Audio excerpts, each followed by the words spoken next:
بسم الله الرحمن الرحيم الحمد لله رب العالمين والعاقبة للمتقين الصلاة والسلام عليك يا سيدي يا رسول الله وعلى آلك وأصحابك يا سيدي يا حبيب الله۔ آج کا ہمارا درس سورہ بقرہ کی آیت نمبر 10 سے 12 تک ہے۔ في قلوبهم مرض فزادهم الله مرضا وَلَهُمْ عَذَابٌ أَلِيمٌ بِمَا كَانُوا يَكْذِبُونَ۔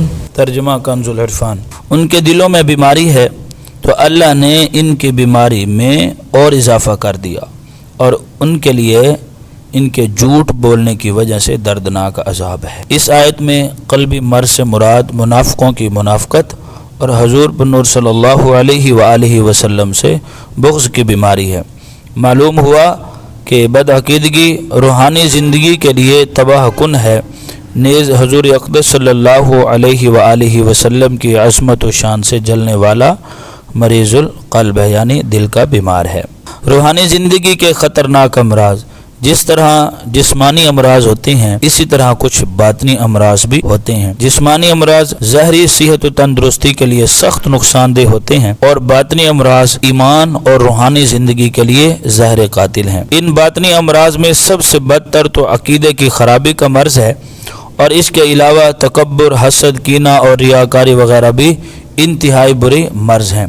ہر مسلمان کو چاہیے کہ باطنی امراض سے متعلق معلومات حاصل کر کے ان سے نجات حاصل کرنے کی کوشش کرے۔ فزادہم اللہ مرضا، تو اللہ نے ان کی بیماری میں اور اضافہ کر دیا۔ مفسرین نے اس اضافے کی مختلف صورتیں بیان کی ہیں، جیسے منافقوں کے دل میں کفر، بدعقیدگی اور نبی کریم صلی اللہ علیہ وآلہ وسلم سے عداوت و دشمنی سے بھرے ہوئے تھے۔ اللہ تعالی نے ان کے ان چیزوں میں اس طرح اضافہ کر دیا کہ ان کے دلوں پر مہر لگا دی تاکہ کوئی وعظ و نصیحت ان پر اثر انداز نہ ہو سکے، اور جیسے جیسے شرعی احکام اور نزول وحی میں اضافہ ہوا اور مسلمانوں کی مدد و نصرت بڑھتی گئی، ویسے ویسے ان کا کفر بڑھتا گیا، بلکہ ان کا حال تو یہ تھا کہ کلمہ شہادت پڑھنا ان پر بہت دشوار تھا، اور اوپر سے عبادات میں اضافہ ہو گیا اور جرموں کی سزائیں بھی نازل ہو گئیں، جس کی وجہ سے یہ لوگ بہت بے چین ہو گئے تھے۔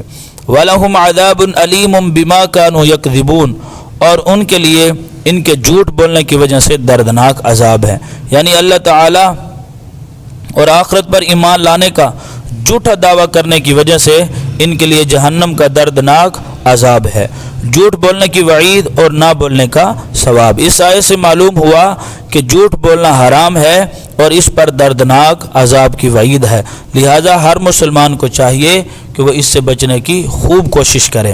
حضرت عبداللہ بن مسعود رضی اللہ تعالی عنہ آپ اس حدیث مبارکہ کے راوی ہیں کہ رسول اللہ صلی اللہ علیہ وآلہ وسلم آپ نے ارشاد فرمایا، سچائی کو اپنے اوپر لازم کر لو، کیونکہ سچائی نیکی کی طرف لے جاتی ہے اور نیکی جنت کا راستہ دکھاتی ہے۔ آدمی برابر سچ بولتا رہتا ہے اور سچ بولنے کی کوشش کرتا رہتا ہے، یہاں تک کہ وہ اللہ تعالیٰ کے نزدیک صدیق لکھ دیا جاتا ہے۔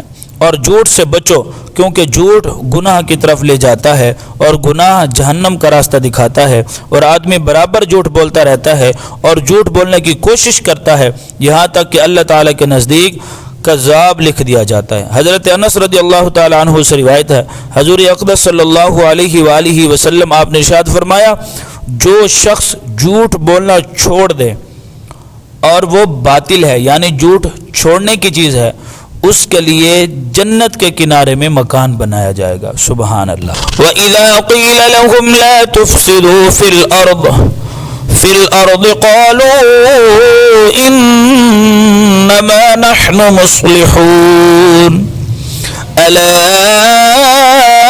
إِنَّهُمْ هُمُ الْمُفْسِدُونَ وَلَكِنْ لَا يَشْعُرُونَ۔ ترجمہ کنز العرفان۔ اور جب ان سے کہا جائے کہ زمین میں فساد نہ کرو تو کہتے ہیں ہم تو صرف اصلاح کرنے والے ہیں، سن لو بے شک یہی لوگ فساد پھیلانے والے ہیں، مگر انہیں اس کا شعور نہیں ہے۔ لا تفسدوا فی الارض، زمین میں فساد نہ پھیلاؤ۔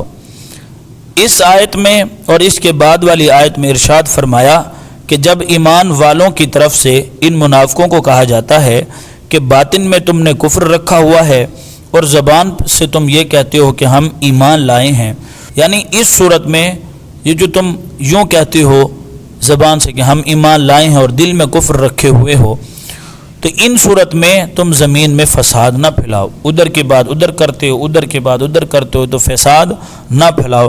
بلکہ جب انہیں یہ کہا جاتا ہے تو آگے سے کہتے ہیں ہم تو فساد نہیں پھیلاتے بلکہ ہمارا مقصد تو صرف اصلاح کرنا ہے۔ تو پھر اللہ نے بتا دیا اے ایمان والو تم جان لو کہ یہ اسی بات کے اوپر قائم رہتے ہوئے اگر یہ کہیں کہ ہم فساد نہیں پھیلانے والے، اصلاح کرنے والے ہیں، تو اللہ نے فرمایا اے ایمان والو تم جان لو یہی فسادی ہیں، اصل میں یہی فساد پھیلانے والے ہیں، مگر انہیں اس بات کا شعور نہیں ہے کیونکہ ان میں وہ خوبی باقی رہی نہیں جس سے یہ اس خرابی کو پہچان سکیں۔ منافقوں کے طرز عمل سے یہ بھی واضح ہوا کہ عام فسادیوں سے بڑے فسادی وہ ہیں جو فساد پھیلائیں اور اسے اصلاح کا نام دیں۔ ہمارے معاشرے میں بھی ایسے لوگوں کی کمی نہیں جو اصلاح کے نام پر فساد پھیلاتے ہیں اور بدترین کاموں کو اچھے ناموں سے تعبیر کرتے ہیں۔ آزادی کے نام پر بے حیائی، فن کے نام پر حرام افعال، انسانیت کے نام پر اسلام کو مٹانا اور تہذیب و تمدن کا نام لے کر اسلام پر اعتراض کرنا، توحید کا نام لے کر شان رسالت کا انکار کرنا، قرآن کا نام لے کر حدیث کا انکار کرنا وغیرہ سب فساد کی صورتیں ہیں۔ اللہ ہمیں ان چیزوں سے بچنے کی توفیق عطا فرمائے، آمین۔